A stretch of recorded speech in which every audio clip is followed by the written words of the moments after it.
Hi, it's Chantelle here from the ins and outs of live streaming. Our special guest today is Tiffany from who is Coach Glitter, Tiffany Lee Bymaster. Welcome to the chat. How Thanks are so much for you? having me. I'm great. That's so awesome. I'm so excited that you're here. I've been a bit like frazzled all morning and I'm like, deep breaths, deep breaths, deep breaths. I'm so excited to be with you. I think like I don't see you on YouTube. Like if we go to your YouTube channel and had a look, I Do think I have one? you do. Yeah. Oh. It's old.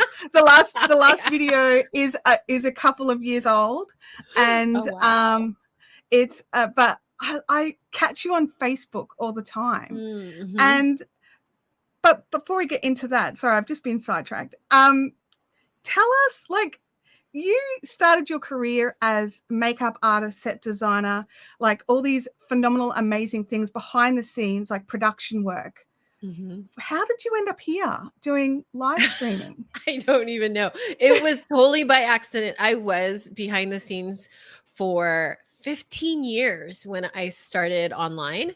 And it was because I was working behind the scenes with some phenomenal people who now they are like the leading social media, personal development, business development people, but they were just starting too. And, 8-9 years ago, things happened really quickly online. 8-9 years ago, it wasn't as crowded. It was still new. People were just jumping on from offline to online. Maybe they had books and they wanted to promote their books in this new online space. It was literally when like MySpace was going away. I was on Twitter in the early days, came onto Facebook. I got pushed in front of my very first live video. That is my first live video. My face was never on a live video. You might have heard my voice in the background. You might have seen this hand that did a lot of makeup or like the back of my head styling somebody. I was never on a video, let alone a live video. And one of my clients, she shoved me in front of she downloaded Periscope on my phone. This is Periscope. 7 years ago. It's already 7 years ago. Periscope's gone now. It's totally gone now. It was around for a little bit after Twitter bought it, but it's gone now. But yeah, it was huge for just a dedicated live stream platform. She downloaded the app on my phone, put it on so that it was live streaming, stuck me in front of it, and I didn't know what I was doing. And we were backstage at an event. And so I had to go do my job. I thought it was off. It wasn't even off. It was on sideways in my pocket a good 10 minutes before. I didn't even know what the heck. And so my phone was on vibrate because I was working and it kept on vibrating. And I finally looked. All my friends that were at this event on the other side of the stage were texting me going, "You're still live on Periscope."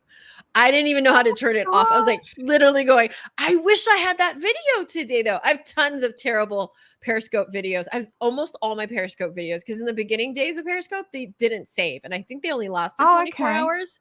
Yeah. But if I had that video now, it would be such an amazing story of how you can suck that badly. I mean, that is like, no one can say they had a worst first live video.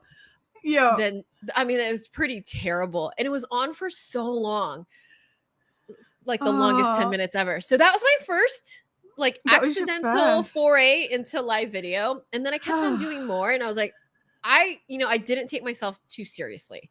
And I come from a space where it's like everyone, especially, 9-10 years ago, even 8 years ago, I love that social media, one of the positive shifts that I've seen is that perfection is no longer the thing that we all have to strive for to get camera ready. Like show up as you are. I've got my pajamas on from the waist down. And, I show up in all different ways. And it's no longer having like this vanilla same look all over the place, right? I love that there's so much more diversity in the types of content, even the way YouTube has changed. And so there's less production value, which I think is great. Like this is a fake set. I know how to make that. You have no idea if I'm in my basement or my garage or in a closet somewhere. Like all of this can be manufactured. And my whole thing is just show up authentically, really focus on your content and don't worry about the tech or the tools. It's never been easier to be able to go live it's certainly easier now than it was when I first started and did that terrible sideways 10 minutes long in my pocket live video. And it's something that, you know, whether you want to build a side hustle, a side gig, which is how I started, I just kind of tiptoed into it. But 8 years later, I have a completely different life. If you had asked me 8 years ago, I thought I would be doing makeup and styling forever. Like, that's a pretty cool gig. I've worked tons of red carpet. I'm based in California. Obviously, I'm not Australian. And I've worked on tons of television shows, like every bad reality show out there. I have worked on them. My resume is the funniest looking full of thing. bad reality shows. The ones that you don't even want to admit you watch, but like The Bachelors and The Bachelorettes and all the I live by all the housewives. I mean, that's awesome, but oh no. I mean, bad as in like, oh my gosh, why am I watching train wrecks? You can't Total stop train watching wrecks. Yes. Yeah. So I worked on tons of those, and I worked on great projects, like really amazing projects, all you know, different types of things and commercials, and I gave all of that up happily because I didn't even know what I didn't know. And it was because of live video. And you've seen me. I still do live video today. It's my main it's your jam form now. of content. And I just show up, and it's just opened up so many doors and possibilities. And then I didn't even know that I had like a whole marketing side to my brain that was untapped. And like I said, I started when I was 40. My first live video happened right before my 40th birthday. And now I'm grandma, like in my late 40s. And I was like, let's not count the years. Actually, you know what? I used to hide it, kind of like the whole perfection of showing up, and hide it because I felt like everybody was 15 years younger than me, because they kind of are. There are they're all so 15 many people, younger than me. At least, right? But we need to represent more women, more diversity in the types of niches that we show. You know, I love how YouTube has really grown, because it's not just prank videos or unboxing videos or some of the same kind of sameness we saw all the time. And so it gives people a platform for all kinds of crazy, wacky things that we wouldn't even think of otherwise. And I love that. That's what I love about it. It's one of those amazing things. Now, I have to ask the question. So how did you end up Coach Glitter? Like, it's TIffany Bymaster, Coach Glitter. I know, it's like, so long, because now it's the whole thing is my name. It's so darn long. It's quite long. It is so long, but it's the whole thing. So before I started live video, I was just doing blogging, and I was blogging on the content that people would ask me on the MySpace. Literally started my blog on MySpace. I feel like I discovered the internet. Oh, look how pretty it just changed. I love that. That's so pretty. It did. I had to adjust the background in honor of Coach Glitter. So pretty. I love it. It's like all the sparkly objects. So when I started blogging, it was literally out of a need to have one resource for the same 7, 8, 9, 10 questions I got on repeat.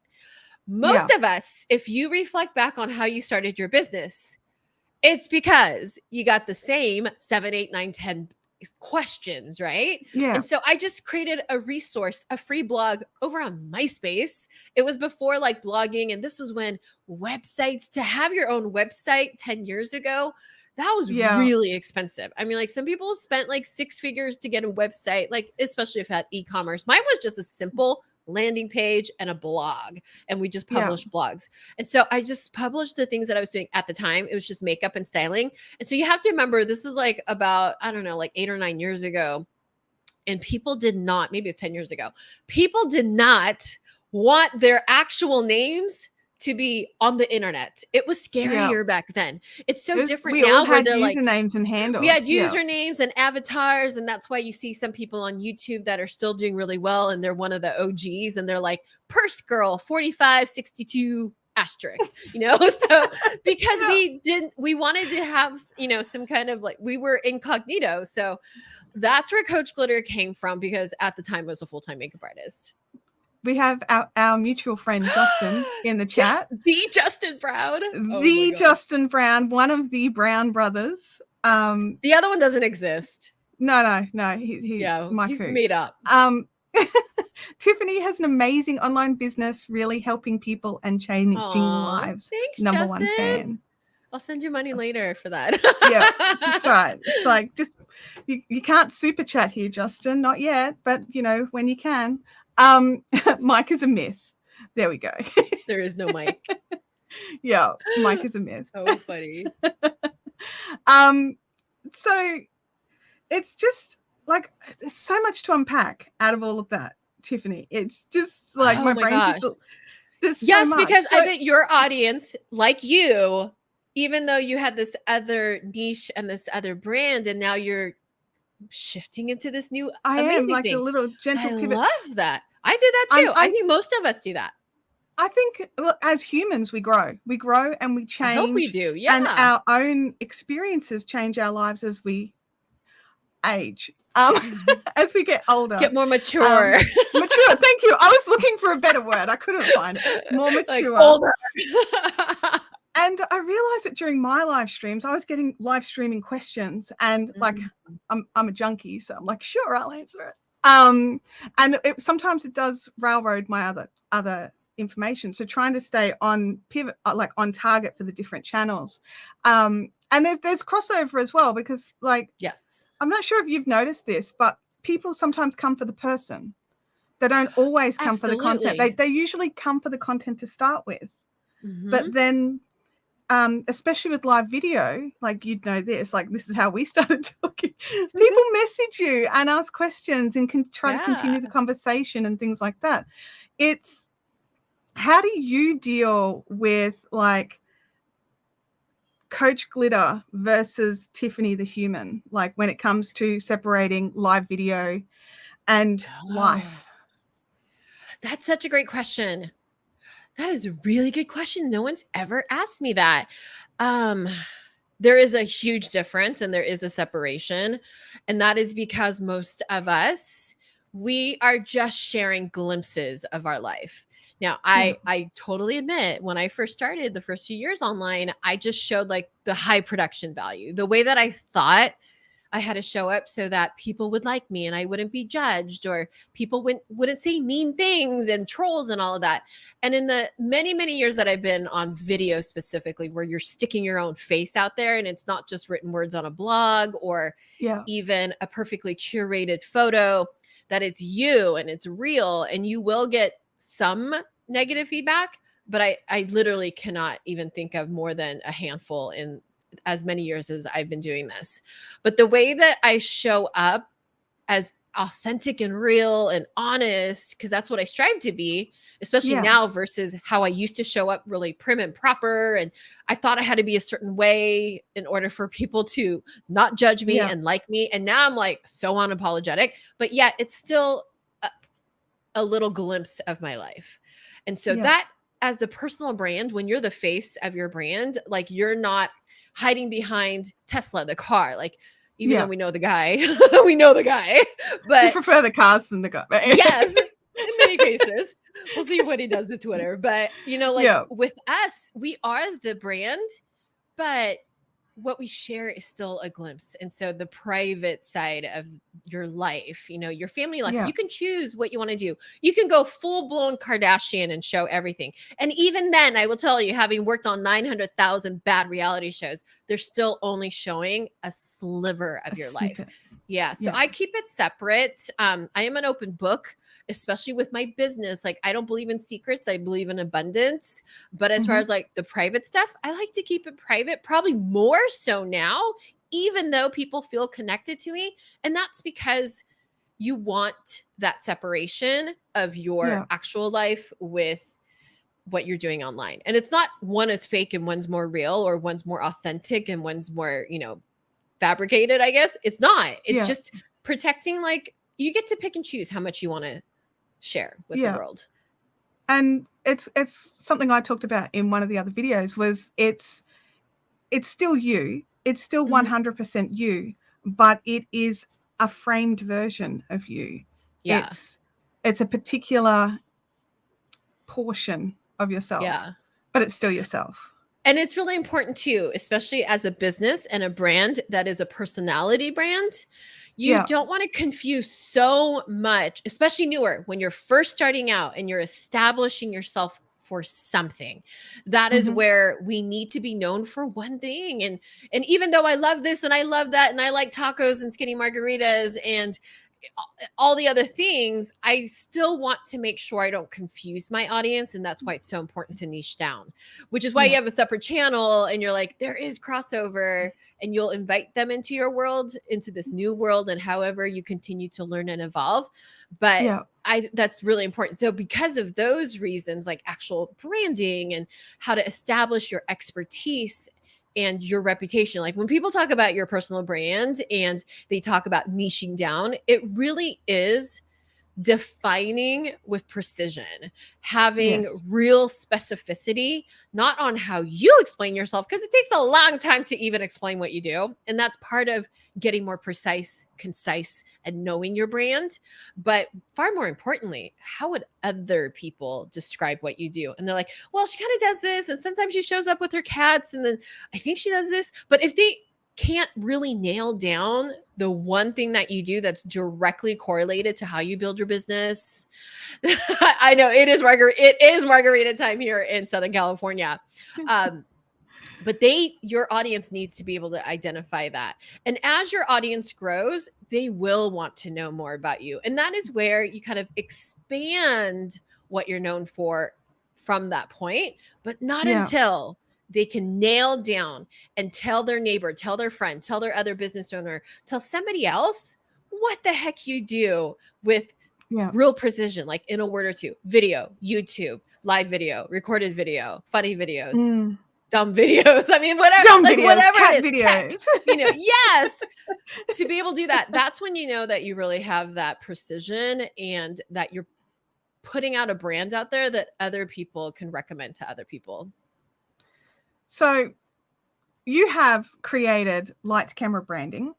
So I figured this brand conversation would just, let's segue. What made you decide to start a membership group versus just training? It's actually a training. So there's initially it was born by accident because I fought it. I didn't want to do that. I was like, I don't want to learn all this digital mumbo jumbo landing page. I didn't know what a email list was when I started. I was literally doing makeup behind the scenes for someone who has a massive brand. And she was going from her business of having a fitness business that was the #1 fitness infomercial for years in the US. I'd worked with her for 11 years, and she was going from offline to online. And now, last 10 years, she's been teaching social media marketing. She's an Instagram, Facebook guru. She has a YouTube presence, all the things, right? So when I was learning all of those things, I'm just in the background doing makeup, built her set, got her the lighting, did all the things that I still do now, but just for the one-on-one. And I'm listening to this stuff going, affiliate marketing, people are making what? They're giving away Mercedes-Benz, what? And all these little seeds started to get planted in my head, which is why it's so important that we surround ourselves with the right people, because you just never know what you're going to be exposed to in such beautiful, eye-opening, mind-opening ways. And because that proximity was power for me, I then learned what an email list was. I was like, oh, it's that thing when I'm shopping to buy another light. And then they asked me to get on the newsletter so that I can get 10% off. That's an email list? I should have one of those. I have a blog. Oh, you mean subscribers? But then I can email them to let them know when I have another. Like, I didn't know, which is so elementary, but it's okay if you don't even know those things, because you're not born knowing any of those things. So now I'm like, I love all the marketing. I love all of that.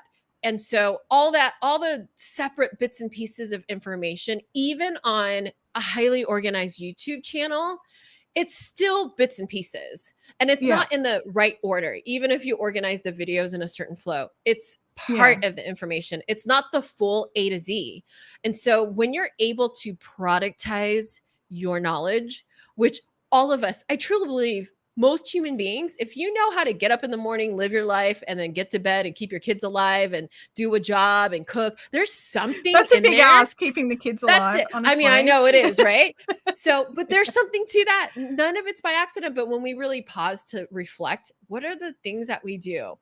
and Yeah. what are the processes and what are the steps. When you can break down, and that's what I mean by taking your knowledge, your experience, the things that you do well that you think everyone knows how to do well. No, they don't.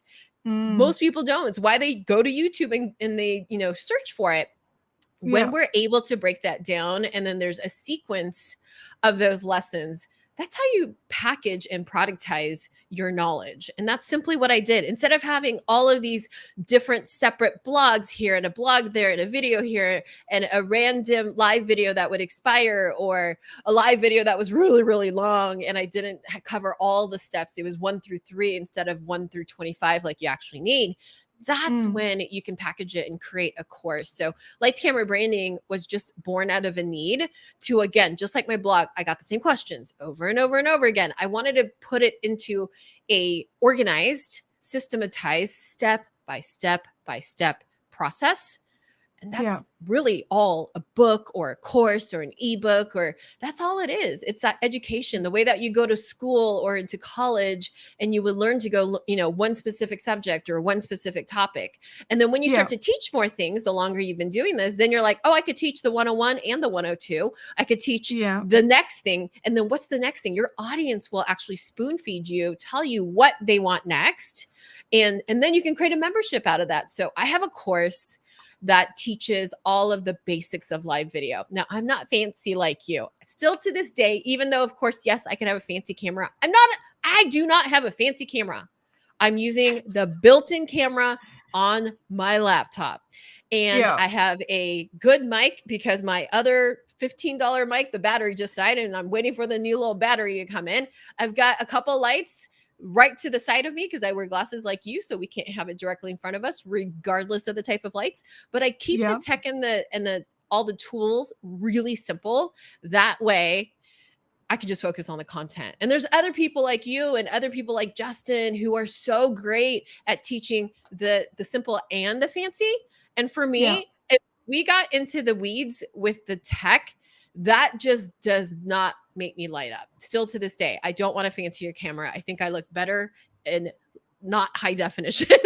I'm like low def, just to be honest. And so for me, that's like naturally smoothing. It's all the lights and the blurriness works in my favor. So for me, I love teaching what I'm good at, the things that light me up. And there's other people, like I bring in Justin into my program and we talk about all the different things. And this is where I love the video space because it's so collaborative. People who are amazing at teaching just how to make a business and go live and build a brand with just your phone. So there's different options and all of it is great, but I don't want to do everything. I just want to stay in my lane on the things that work for me and focus on my zone of genius and really craft that. Like work on writing it down. crafting. My zone of genius. Every now and then I spit out some really good taglines. And Like, quotables. written it down. We've got some questions in the chat for you. Get out. So I can't see them. Oh, there they are. I had it on the wrong thing. See, I've been doing live video for so long and you would think I would know. That's all right. Have the right thing up. Leanne's Craft Room, who is also one of my moderators, has asked a question. Have you made true friends with your followers, like associating with them outside of your business or channel? Yes. Oh my gosh. Okay, so this is the part that makes me continue to build my business on the hard days. And listen, life and the world and the panini pandanorama, whatever you want to call it. I don't want YouTube to flag us. It's been funky the last 2.5 years, so funky and weird and all the things, right? And so we've had a lot of ups and downs, and I've been in business long enough to know like things are changing and shifting. And I'm like, am I going to continue doing this or I'm going to do something else? And I've had those ideas and thoughts. But the thing that gets me out of bed every single day, when you're having a bad moment, don't make decisions when you're having a bad moment or you're having like, one of those days where you're like, there's not enough, whatever the heck you do to get out of it, running, riding your bike, meditating to get out of the funk.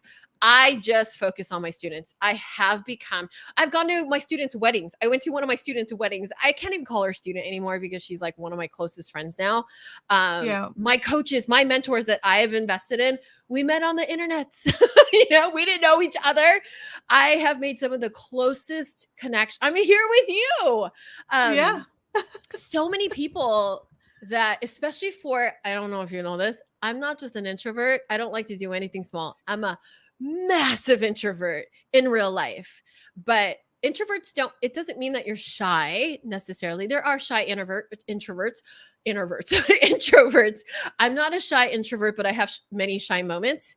I am much more reserved in person because it's not that I'm shy. I'm thinking, I'm evaluating. I'm a great observer. One of the things that I've always been great at is observing. So I'm much more quiet. I'm the person in the back corner at a huge live event. And I also like to be alone when I want to be alone. I like to be alone in my thoughts. So being an introvert or an extrovert, which is funny because, I just talked about this yesterday. I always have to like clarify this with people that so many people say, and sometimes it's an excuse. And I'm just going to be like lovingly calling those people out. You are using that as an excuse to hide. You are continuing to use that excuse to not jump into your greatness. You're using that as an excuse because you fear the newness of trying something and being a beginner and you're supposed to suck.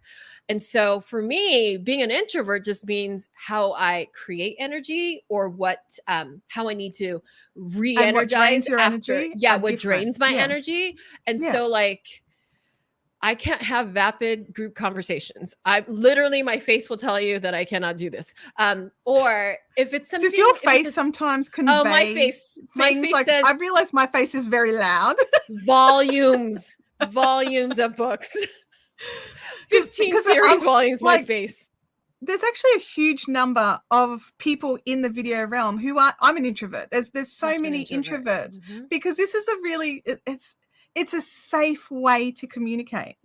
And it doesn't drain the way group conversations with actual humans drains, or at least for me. Yeah. It has to be like the right humans at the right time with the right topic. And then it's this for any of you who are like, oh, I just thought I was shy. You're not. You're just bored. And so like some people are just gonna bore the heck out of you. But here's the most important thing: just boring. Start to pay attention. Really pay attention to your body and how your body reacts. When do you come alive? What are you talking about when you come alive? What could you talk about forever and people literally have to shut you up? What would you do even if you didn't get paid? Because you said you're like, I was just the person that would help people all the time when they ask me questions about live streaming or having an overhead camera or any of those things. Like, you love it. And so you just want to serve people. Tap into that. That's not an accident. Most people will dismiss that. That is like a massive clue as to what you should lean into and investigate. And so for me, things that I love, you can't shut me up. Things that I love, I create energy. Like, I'm burning so many calories right now just talking about the things that I love. And I cannot manufacture that kind of energy for something I don't want to talk about. It is like, I am zapped out 0% battery. So really pay attention to that. And it's like that self-awareness. Yeah. And then you'll be able to expend more time and energy doing the things you love. You will say no and create boundaries on the things you're like, I would rather go to the dentist, and then do less of that. So as I've gotten more mature, have really figured out like, what are those things? It's helped me to say no to the things that I do not want to do. Because, we all do this, especially as women. Someone will ask us something and then we will do the automatic reflexive yes. Yeah. And as a business owner, you don't want to do that. So it's like automatic reflective yes turns into a pause. I literally pause now. My go-to phrase is, let me get back to you in the next 24 hours. It's usually give yourself that opportunity to stop and think about it. Out. You need the out. And so especially if you're like me, you're a former people pleaser, especially I got paid well because I was dependable and I did all the things, but I did a lot of things back in the day that I didn't want to do that doesn't serve me. And so Yeah, that has a lot to do with like mindset and really tapping into what you love. But when you really do that, you'll build the business, you'll do the live videos, you'll show up unapologetically. So it kind of flows into so many other areas of your life. Yeah. Something I've learned from Justin, funnily enough, because, you know, I'm a stalker and I stalk a few people online, is if it's not a hell yes, it's a no. Yes, I love that. I have a way of like asking Justin for a lot of favors though. And then sometimes I'm like, do you just say yes? Like, let me give you one out. Yeah. I can't tell if this is a hell yes, Justin. Oh, yeah, no. I think he would be honest. I think he would be honest. We have another question here from Kelly. Awesome. Do you find people are forgiving today when you put yourself out there for the first time, or is it better just to hold off until you're more polished? Oh my gosh, don't wait until you're more polished, because if I waited until I was more polished, I wouldn't be here right now. I'm not polished now. So English is not my first language. My parents and I immigrated here from Korea, but we landed in the Valley, which is why I speak like this. But English is not my first language. And then I had a really mean teacher in the 4th grade, even though I started kindergarten in the US. And that's like, you guys call it kindy, which I think is so cute in Australia. So 4th grade, I had this really mean teacher and I had a little bit of a stutter. And then I developed a bad stutter for about 4 years after that. And so I speak really fast when I get very passionate, and I just tell people to listen faster. I'm not going to talk any slower. And I still stumble over There's my a words. cog. There's a cog. They can just slow you down themselves. Like, seriously. Yeah. Right. Like, slow me down. But this is how excited I am. And so you're just going to have to listen a lot faster. That's my solution. I'm writing that one down. I still stutter over my just words. Listen faster. I forget what I'm saying mid-sentence all the time. Anyone who's kind of hormonal and going through the different changes will tell you that too. So I got a little bit of brain fog every now and then. Yeah. Especially live. Recorded video, I mean, if we could just take a look at Justin's videos that don't make it, that, you know, end up being edited out, there's a lot of polishing that you can do with the recorded video. You can make it shorter, more concise, get rid of all the ums and the brain fog. And I say my name 19 times. Oh, like, yeah. I'll be like, oh, hi. But there's so many. What is my name again? So many neurological, psychological reasons why we do that. But that's the beauty of a live. Here's the beauty of a live. If you want to get better on recorded video, do 10 times more live video. There's one take. There's no expectation for perfection. Thank you, God. And you just go with it. You skip the words, you stutter. I have brain fog all the time on my live videos. And then I'll ask my audience, what was I talking about? Guess what? We do that whether we're on a live video or you and I are across a coffee shop and having a conversation. That is human behavior and it's normal. So don't worry about being polished. I don't know what the definition of polished is. I'm still not polished today. I've done thousands of live videos. I don't even know how many tens of thousands of hours. I've got my practice time in and I still am not polished. But that's kind of the beauty of live video. I can't emphasize that enough. So get started yesterday. You're ready to go. There is no ready. You're ready now. There you go, Kelly. It's time. We have another question here from Russell at Florida Manufacturing. I've seen him in Justin's group. Yes. He says, can you elaborate on what you mean by finding your brand's unique voice? Oh, that is such a great question. It is something that when you look at an established, successful brand, whether it's on YouTube or a channel that's really established, let's say Justin, for instance, you know that he has a certain good example. Style.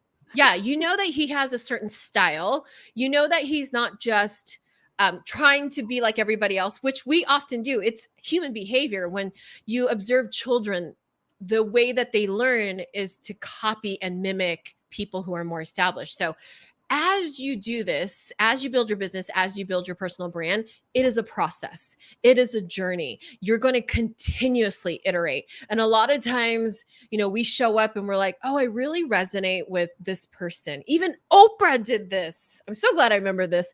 Even Oprah said she did this in the early days when she was a news anchor. And she would show up and pretend she was Barbara Walters because that's who she looked up to. And she's like, I love her. she's like a mentor from afar, but I'm no Barbara Walters. It takes time to become the Oprah. It takes time to become the Justin. It takes time to become your well-seasoned brand. And so I truly have found, now that I've been doing this and much more mature in this space now, I've learned, reflecting back, that it's a process of growth, of becoming more authentic with your voice unapologetically. Whatever makes you weird, I call it your weird factor. We usually try to hide the thing that actually makes us stand out, instead of being the same vanilla sameness, that we have our own quirky style. So whatever, like, think of your favorite. Do you guys have HGTV or a home flipping design TV network? We've That's got, huge on ours. We don't have a whole network, but we do have like lots of shows.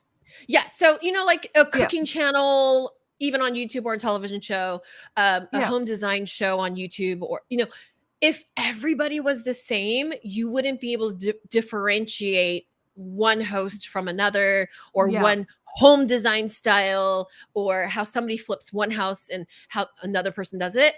So it's your and if you didn't sauce. like that style, then you would not like the entire genre.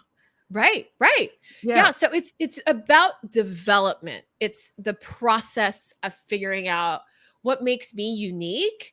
It is your internal work that you got to work on, that we all do. Because here's the funny thing about building a business, a brand, a YouTube channel.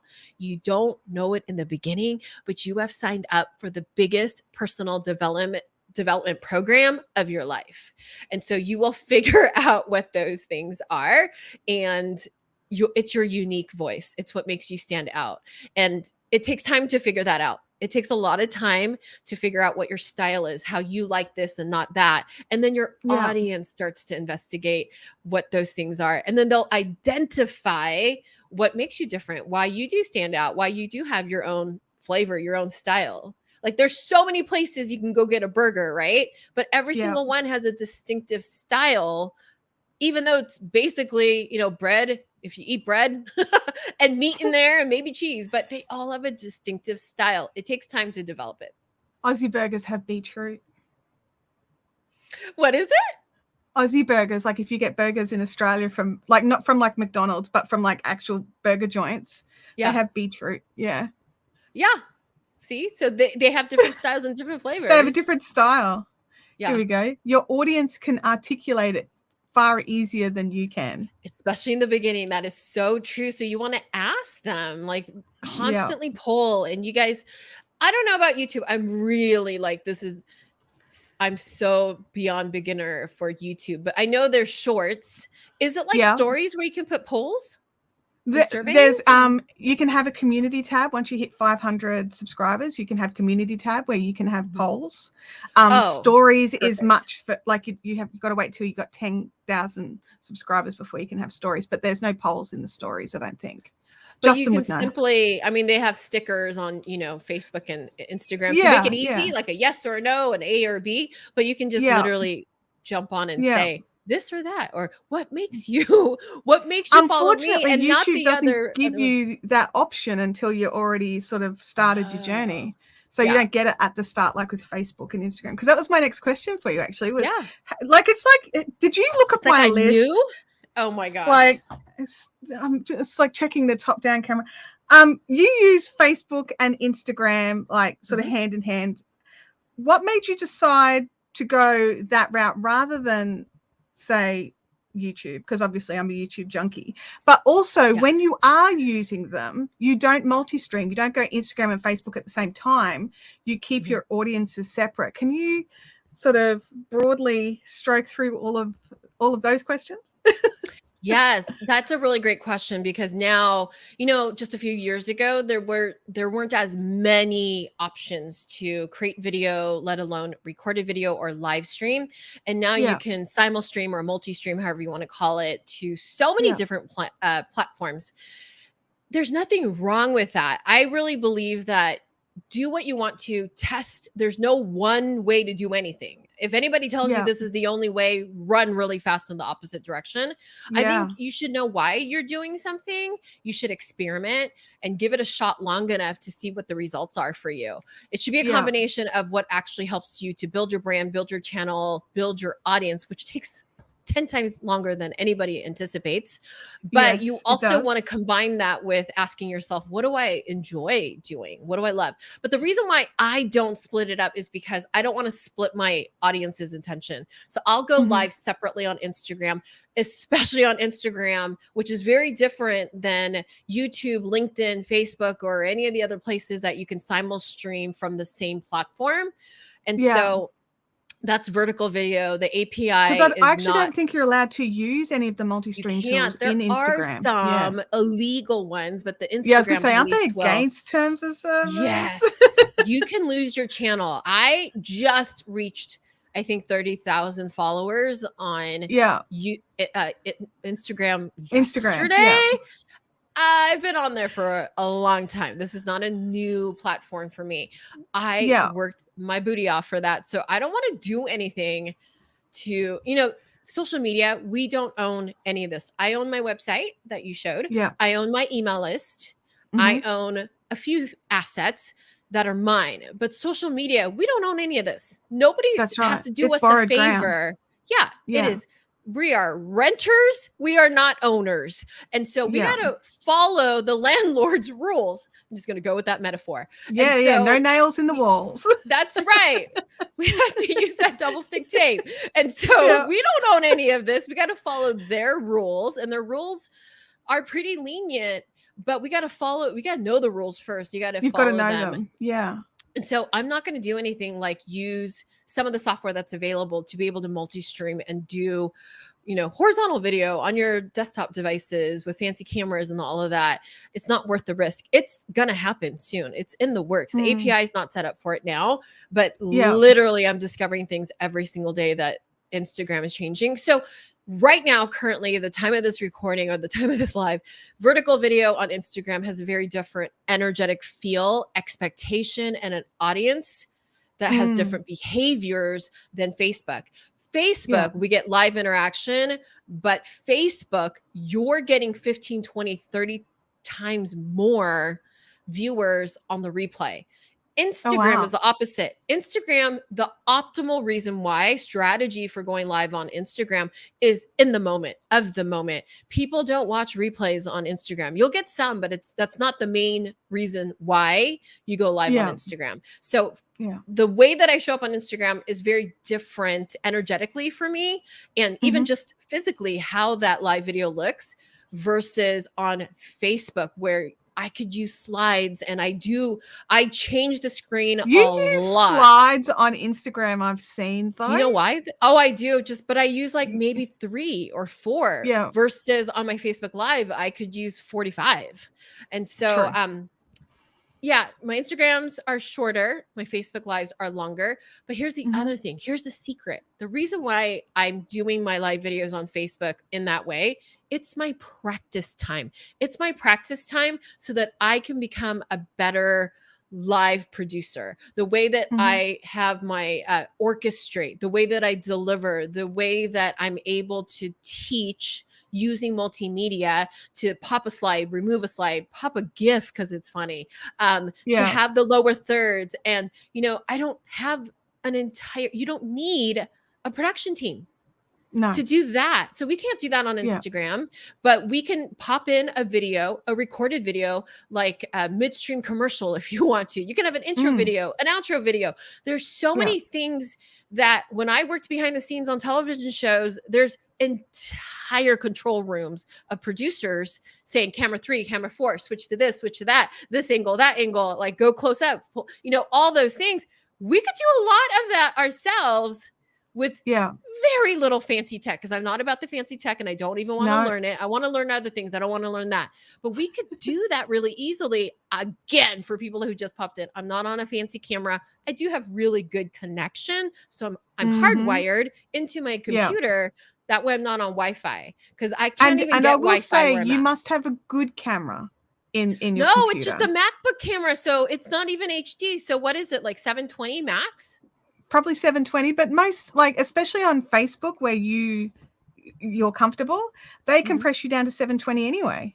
Yeah, I know there are ways to make it stream in HD, but again, I look better in 720. But yeah, look how crisp it is. So for me, this is good. And the other thing that I'm doing other than practicing, so that when I do a masterclass, when I speak on stage, which is so funny to me still to this day that I get booked on those things and I do masterclasses for other people. The time to learn how to be great, to be prepared, all those weekly live videos that I get to also simultaneously build my audience, serve my existing audience, and getting better at this whole thing and orchestrating and delivering with slides and going back and forth. And remember, like in the beginning, you don't know your name. You forget your name. I forget to introduce myself. Sometimes you don't even know where to look because you just stare at yourself. Like you don't know those things.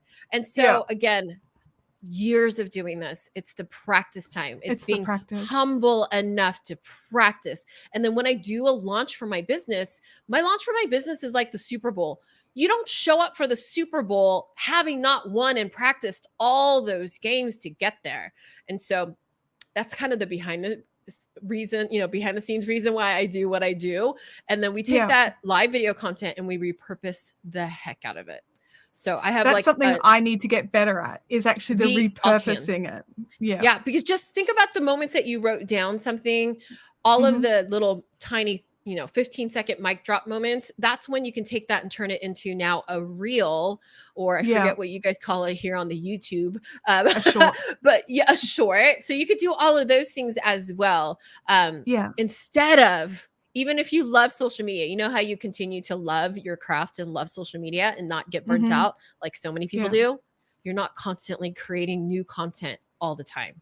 Take your arsenal of content, like the giant mountain of content you're creating, and then repurpose it, recycle it, renew it, turn it into something else. Yeah. So we were talking just off camera. I've just started a new Instagram for this business, and I can use like reels and things in there, and that'll be awesome once I'm allowed to post again.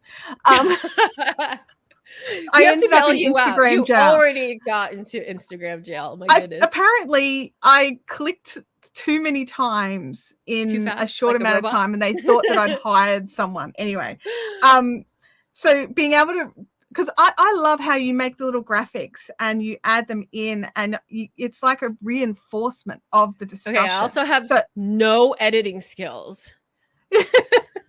I have no editing skills. I know. I do nothing fancy. How to edit. The transitions, I don't know how to make them on Instagram. I still, to this day, like, how people do, they put their phone on a broomstick or a Swiffer. Look, I've got a 17-year-old to help me with all of that. Because she'll be dancing in the kitchen, and then she'll appear out of the floor or something. And I'm like, how can you show me that? Anyway, I was going to ask, so you were talking about how you do get invited on stage. How are you finding the whole getting out of your sweats, getting back on the stages? Like, are you in like that transition back to humaning? Yes, it's hard. My clothes don't fit and I can no longer wear heels. I was like, my mom used to joke that I was born wearing stilettos and now I've been in my flip-flops. I'm like, it's a transition. So for all of us who are getting back outside to the outside and the real people, I love it though. I forgot how much, even for an introvert, how much I craved it. And I was the most extroverted side of myself the last month, having gone back and done my first in-person speaking event since, March 2020, and seeing actual humans. And I could have left the event, but I asked to stay and I hung out, and because it was like the most amazing people, ironically enough, a group of mastermind people that came from Australia to here in the US for a retreat. And so I got to speak there, and some other events, small events, and flying on a plane. Oh my gosh, I will never complain about going through security again. I missed it so much, even though I did a few things. I'm sorry, I can't, I missed going through security. That's how much I missed it. And I've been very fortunate. I had one client fly me out with her private. And I was like, oh, this is amazing. You just drive up minutes before your flight time and go straight to the plane. But that's not my real life. So, security. And I'm so excited to travel again. I just got my passport renewed because we lost it. We misplaced it recently. So I literally just went in and applied for a new passport last week. Mine expired. A week ago today. It's a whole thing. 4.5 hours. Starving, dying, waiting to get our... But we got it taken care of. And so I'm going to be traveling more. But I missed it so much. So it's that transition of... What I do online absolutely helps me to get booked and creates more opportunities for what happens offline. And then as much as I love online, as much as I am not just a regular introvert, but A+ hermit level introvert who needs to learn how to put regular clothes on again, even though as a stylist still am for 28 years, I have to relearn some of those things. But nothing you get out of practice. You get out of practice. You just got to get that muscle memory back. Nothing beats human interaction with the people that fuel you, light you up. You energetically just light each other up. Everybody's just lit. And it's just the most amazing thing. And then you get to go in your hotel room and be in your cave. Like my favorite thing to do is go to an event and then sneak away. I just like to sneak away and then put on a hotel robe and order room service. That's my idea of a good time. I do the sneak away thing. And then I sort of sit there and I have a cup of tea. And then I'm like, I can go back now. Like I once you unbutton the jeans and take off the shoes and get in the hotel room, there is no going back. If I because sometimes I have to sneak out in the middle of the day. So it's like when everyone's having lunch and stuff, I'll just be like, I just need a minute and I'll go back to my room. Because if I take my shoes off, that's it, game over. Shoes stay on. And I just sit in the little chair and have a cup of tea, or usually when I'm like that, like coffee won't do it. It has to be tea. And it's just like, okay. Humans. Once I'm done talking, I don't talk. Yeah. My husband's so used to it because he's an extrovert, even though he's not like an extrovert. He's an extrovert. He loves other humans and having small talk. Like I would rather like not. But he knows that, especially, they do. Especially like once I'm done with this one, it's dinner time here in California. And I will be a mute. You just be cooking. Don't talk to me. He's the talker. And I will say like the yes, the no, glazed overlook. I'm getting better though, because I have to give him, our time together too. Not just be like this. But it's time and energy management. And that's a skill in itself. Like I know I come back from like a week-long event or something, and my husband knows there's a barricade wherever I am. Just insert cup of tea. It's like, there you go. Just put the old cup on. There we go. And he just backs away. And it's just for a little while. It's just while you've got to like build up the energy levels back again. Yes, he's learned that. He's like, just give her 30 minutes. She'll be okay in 30 minutes. She's fine. She's just quiet now. Absolutely. Oh, it has been, I've loved this conversation, TIffany. Me too. Honestly. That's so fun. It's been such a wonderful chat, and we've come and I'm looking at my list, and you know what? We went through it in order. Normally I end up jumping around and have to work out where I am, and I'm sort of sitting here thinking, I can't believe we did that. Well, probably one of the reasons why is because you've watched my content before. You've seen me online, and you've been able to get to know me and see what my style is and what my brand is. And so it's not like, you can tell when people interview. I've been on over 100 podcasts. I don't have one, but I'm an excellent guest. Yes. When somebody does not do their homework, I'm interviewing myself on their behalf. It's so painful. And that's the power of live video. For all of you that are here watching live or on the replay, you've never heard of me or seen me before, but within less than an hour, you get a really good idea. And either way, whether you're like, she annoys the heck out of me, or I'm leaning in and I want to hang out with her in our, private little, introvert cave mode. You either like somebody or you don't. You want to learn more about them or you don't. And either way, it's a great thing. Live video fast forwards the time it takes to develop that social media marketing branding relationship. It fast forwards it by lightning speed. Yeah. It's definitely been, it's nearly like it's the crucible, right? Because your fears, your expertise, tech, random internet speeds, everything is all in this massive melting pot together. Yeah. And how you sort of build the connection with your co-host and guests, as well as the community watching, because they understand that all this stuff is going on at the same time. And especially when people are here to learn as well, not just for entertainment. When they're here to learn, they sort of understand more of the broader picture as well.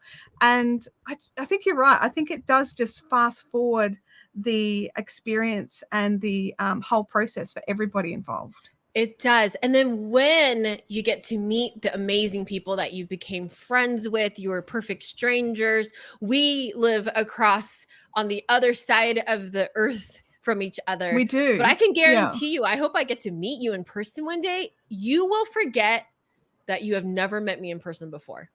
Happens every single time. Ask Justin. Yeah. Yeah.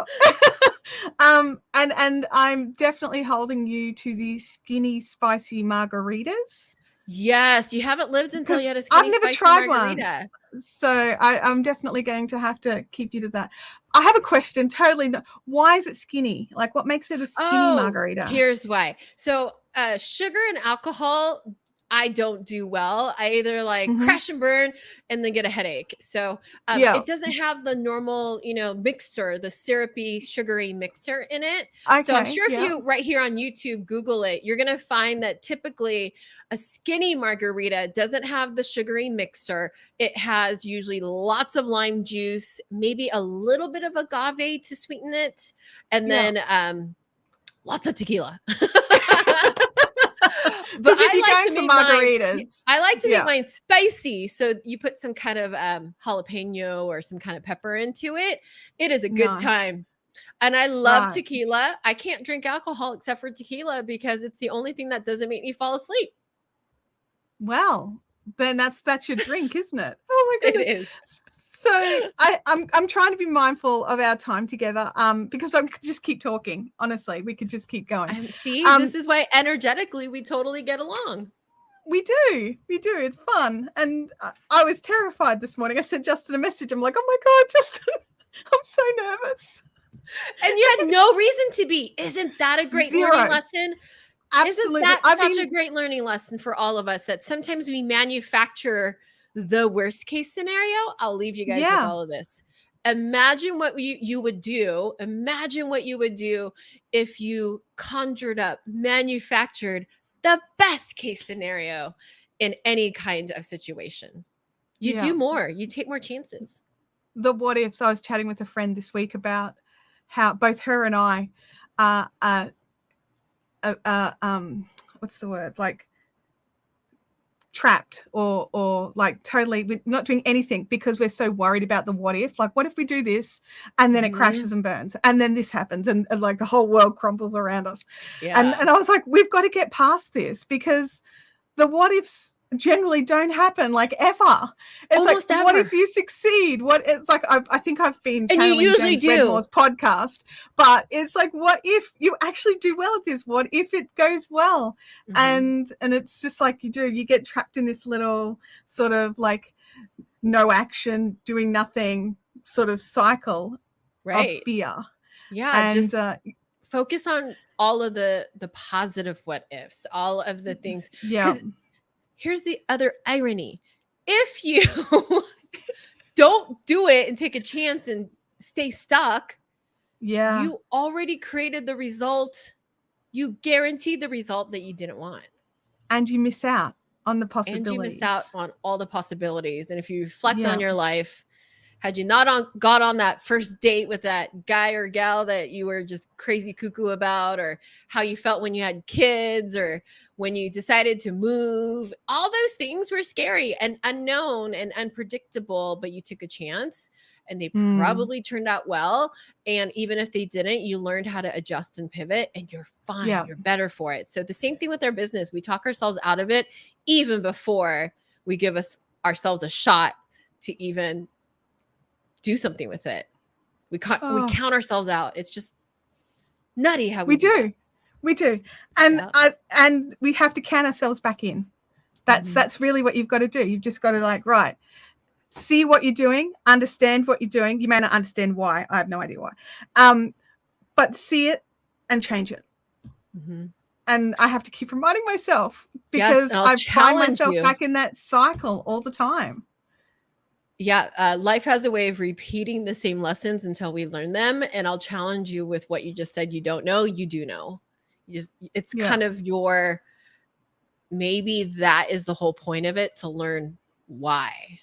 But you do know. Possibly. I don't know. That's very deep. I don't think I know. It was we ended that in a very deep place, didn't we? Come here for the fluff and end up in the deep end. That's right. TIffany, I love having you on, and it's been such a joy. Well, thank you. Where can everybody find you? Well, not on YouTube. Aside from this website, which is, I shall put the website here. But I'm Coach Glitter everywhere. So Facebook, Instagram, I'm Coach Glitter. So you can find me. I have popped some links in the description as well. So if you have a look in the description, you can find TIffany's Facebook group. And TIffany goes live every week and on a Wednesday. So it doesn't even was like my a last Wednesday for me. One. Yes, oh, wait, it's your Thursday. That's not my last ever. That's just my last one I do live videos in seasons now. Like am when you look up the word introvert or you look up the word consistent, you're going to find me. And so I do my live videos in seasons now, just like a television show. So we typically do about 10 to 12 weeks. And then I'm actually going into a new launch for my program. So we're focusing on the program starting next week. So there's no weekly lives for now, but there's volumes of content on my page, on my website. And your lives, go in and watch the replays, the knowledge and the information. And look, I'm going to throw this out there, especially for you ladies, right? TIffany also throws in makeup tips. Every now and then. I have every now and again, I'm like, I'm going to try that. Every now and then, for a long time, because that's what I used to do. And I don't ever want people to get the perception from me that it's a requirement or any of it. I love none of it. following Show up as you are. Your 5-minute and your 10-minute. Yeah, like there's a 5-minute tips. That's an old video. It's all on my website. So this is another way you can repurpose your video content. We embed it to our website, and then we create short notes. So that if you don't want to watch the video, and you can easy just look downloadables, lots of downloadable, all kinds of things. Yeah, I love it. Anyway, sorry, just derail last minute. Welcome to Chantelle's show, because that's what we always do. So if you want to follow TIffany, you can hit her up on coachglitter.com. You can go over to Instagram or Facebook, but don't bother following her on Twitter because she doesn't post there. And don't bother following here on YouTube because she doesn't post here either. I only use it to put videos to embed on other landing pages. Yeah. So, but yeah, Instagram, Facebook, wealth of knowledge. And it has been just so amazing. And I want to thank you for coming on. Thank you. Maybe I'll have a YouTube one day. My C Prince just asked. You got to pick a lane and you got to stick to it. Yeah. Everything works if you know why you're doing it. Everything works if you give it a shot. And nowadays, everything, if you're brand new, it takes a little bit longer to get that momentum going. So if I spread myself too thin and I was a little bit everywhere, I wouldn't have the business that I have. So I stay in my lane. I keep the YouTube experts to the YouTube experts. I love Facebook and Instagram. For me, that's my jam. And so again, everything works if you know why you're using it. And for me, right now it's Facebook and YouTube. And I have so many friends that are like, you could repurpose that content for YouTube. So I just stick to Facebook and Instagram for now. Yeah. For now. But yeah. Lots and lots of amazing things. So next week we have Jeff Barch from Story Greenlight coming on. So I will see you all here next week. Have an awesome week. Bye.